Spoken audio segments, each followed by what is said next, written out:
ఈరోజు గోల్డ్ రేట్లు ఇట్లా ఉన్నాయన్నమాట. పర్ గ్రామ్ వచ్చేసి 9140 అన్నమాట.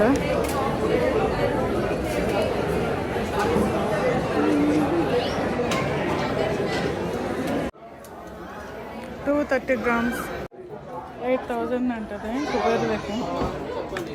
ఇదెంత? ఇది ఇది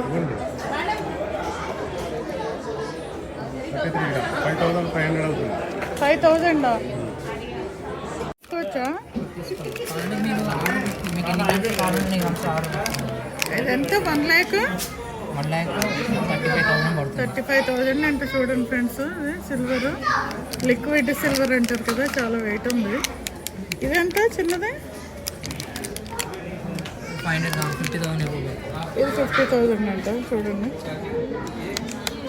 మీకు ఎవరికైనా ఇంట్రెస్ట్ ఉంటే ఇక్కడ జాయల్ కాస్లో తీసుకోవచ్చు అన్నమాట. ఈరోజు 50% ఆఫ్ ఉన్నది, లాస్ట్ డే అన్నమాట. చూడండి ఫ్రెండ్స్,